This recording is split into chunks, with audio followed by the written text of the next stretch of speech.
démarche qui consiste à parler d'identité nationale, évidemment, tend plutôt à favoriser une logique qui est une logique, la vieille logique d'assimilation, par laquelle on estime qu'être français, c'est pas simplement vivre ici, c'est pas simplement avoir les papiers qu'il faut, mais c'est aussi se conformer à une certaine culture, comme le questionnaire diffusé par le ministère de l'Immigration et de l'Identité nationale le suggère.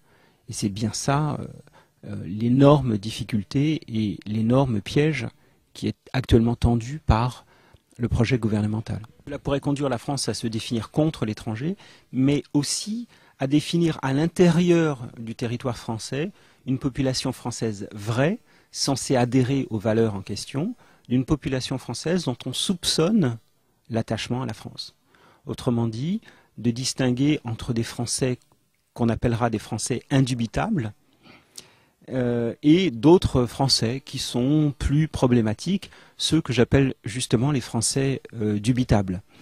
Et donc là, il y a bien une frontière entre le nous et le eux qui est tracée implicitement par ce questionnaire. Ce questionnaire me paraît extrêmement dangereux et extrêmement problématique par l'exclusion ou par le soupçon qu'il fait peser sur des millions de Français qui n'ont pas l'heure d'apparaître comme tels, si ce sont des minorités visibles, ou en tout cas qui n'ont pas l'heure de plaire au gouvernement actuel parce qu'ils sont considérés comme des traîtres ou en tout cas comme des personnes qui ne manifestent pas suffisamment leur attachement à notre pays, ou je devrais dire à notre gouvernement. Ce qui me semble problématique dans le débat, c'est que l'injonction est une injonction assimilatrice. Autrement dit, il s'agit de dire, vous pouvez avoir des origines étrangères, vous pouvez être issu de migrations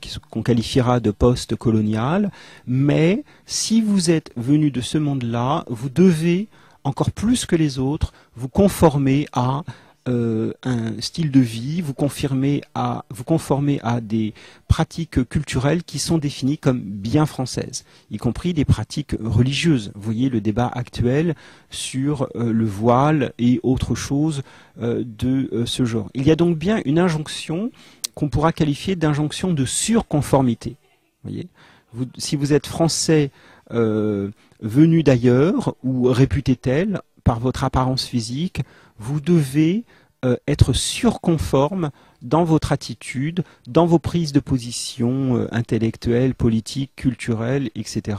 Et cela me semble être en rupture complète par rapport au projet qui est le projet de la diversité tel qu'il se déploie avec plus ou moins de difficultés depuis quelques années. C'est bien le projet ici, c'est le vieux projet colonial finalement qui est le projet assimilateur.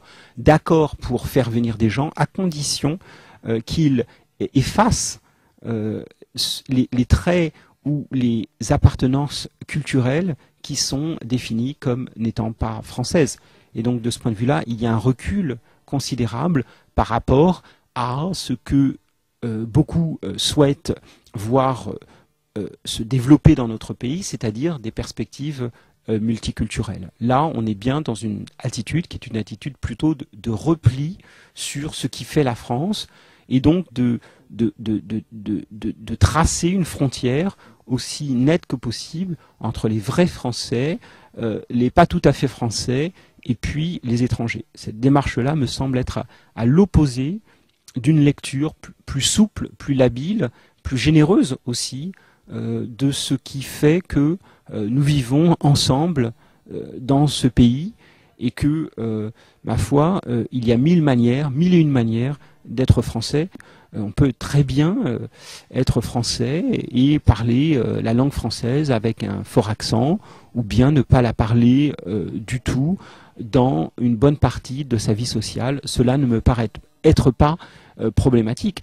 Que dire par exemple des départements d'outre-mer où les gens parlent créole, n'est-ce pas? Est-ce que sur eux un soupçon va peser parce que ils ne satisfont pas aux critères qui seraient des critères linguistiques normatifs émis par le gouvernement français?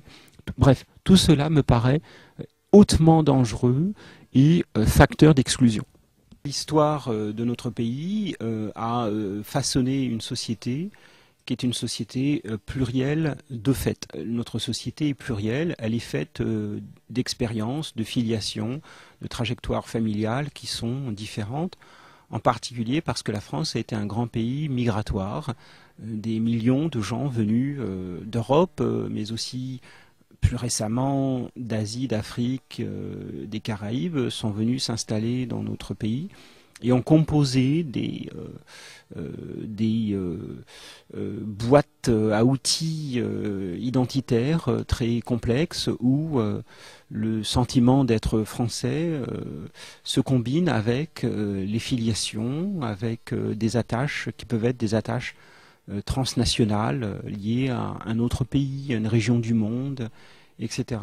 L'image, lorsqu'un étranger qui allume sa télévision en France pour connaître la société française, il a l'impression que la société française est beaucoup moins diverse qu'elle ne l'est en réalité. Le monde politique, lui aussi, est un monde politique très masculin, d'un certain âge, blanc, etc.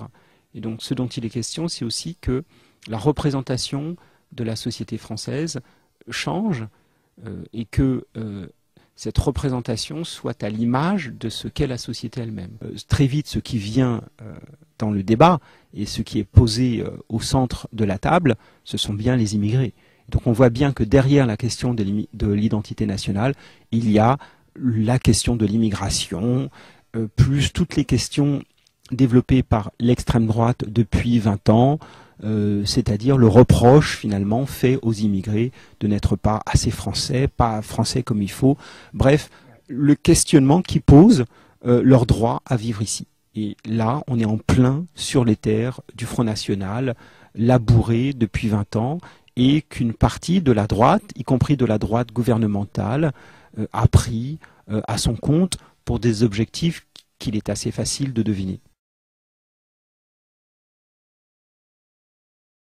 On pourrait imaginer, en effet, des formes de repli identitaire par lesquelles les personnes constamment soupçonnées de ne pas être suffisamment françaises, qui doivent sans cesse faire la preuve qu'elles sont françaises par les contrôles d'identité, par exemple, ou qui doivent sans cesse répondre à des interrogations sur leurs pratiques culturelles et religieuses, que ces personnes-là abandonnent en quelque sorte la partie et disent, eh bien, puisque vous ne nous considérez pas comme françaises ou comme à demi françaises, eh bien, en effet, nous allons l'être. C'est-à-dire, nous allons faire ou opérer une forme de retrait ou de sécession par rapport à cette France-là, n'est-ce pas? Et en cela, bien sûr, ce débat sur l'identité nationale est dangereux et peut favoriser à l'extrême des formes de repli. C'est une des conséquences possibles à moyen terme de ce qui est en jeu actuellement. Raison de plus pour refuser les termes de ces débats et ces attendus qui me semblent problématiques pour la démocratie française, disons-le comme ça.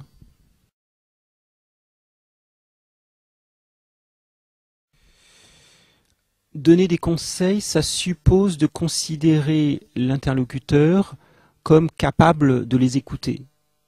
Et donc, cela suppose que l'interlocuteur a une certaine capacité à écouter, à changer d'avis et à effectuer une forme de retour critique sur les actions et les politiques qui ont été menées. Or, je pense que cela n'est pas le cas, et je n'ai donc pas suffisamment d'estime pour Besson et ses acolytes pour leur donner le moindre conseil.